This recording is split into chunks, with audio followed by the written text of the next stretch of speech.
মকর সংক্রান্তি মানেই হচ্ছে পিঠে খাবার দিন। পিঠে খাওয়া মানে পিঠে পুলি খাবার দিন।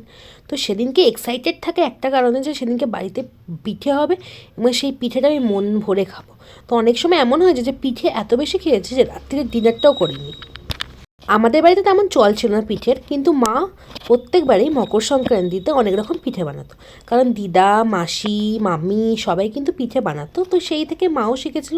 তাই মাও এই মকর সংক্রান্তির দিনে পিঠে বানাতো, আর আমি বসে বসে খেতাম। আর মাঝে মাঝে ওই পিঠে ফোল্ড করতে, অর্থাৎ ওই পুর ফুর ভরতে অনেক সময় হেল্পও করতাম। আমার বিয়ের পরও সেম ব্যাপারই হলো। আমার শ্বশুরবাড়িতে এই পিঠে ফিঠে করার কোনো রকম কোনো চল ছিল না। তো আমি যখন মকর সংক্রান্তিতে দেখতাম যখন মা পিঠে বানাতো, তো সেই মতন আমিও প্রত্যেক মকর সংক্রান্তিতে বাড়িতে পিঠে বানাই। প্রত্যেকবারে হয়তো একটা দুটো করে বানাই, কিন্তু এবারে বেশ অনেকগুলো পিঠে বানিয়েছিলাম। তার মধ্যে প্রথম স্টার্ট করেছিলাম চুষি পিঠে দিয়ে। প্রত্যেক বছরই বানানোর সময় বেশ ভয় ভয় লাগে যে কেমন কি হবে। তারপর দেখি সত্যিকারে মায়ের তৈরির টেকনিকে বেশ ভালো মতো করেই কিন্তু বানিয়ে ফেলতে পারি, খেতেও বেশ ভালো হয়।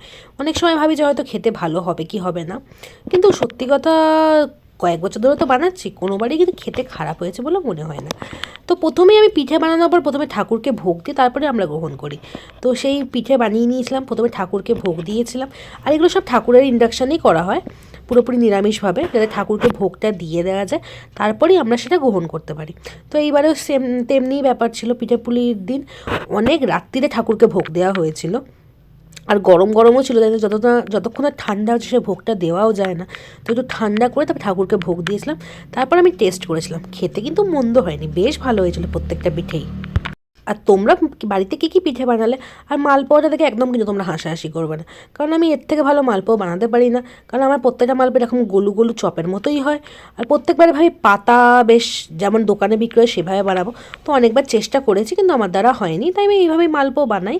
আর রসে চোবানো মালপোয়াটা আমি পছন্দ করি না, কারণ রসে চোবানো মালপোয়া বেশি দিন থাকেও না। তার থেকে এই মালপোয়াটা বেশ অনেক দিন থাকেও, আর বেশ অনেকটা করে বানাই। আর তাছাড়া পিঠেগুলো সব ঠিকই আছে, তাই না বলো বন্ধুরা? ঠিকই বানিয়েছি মনে হচ্ছে না?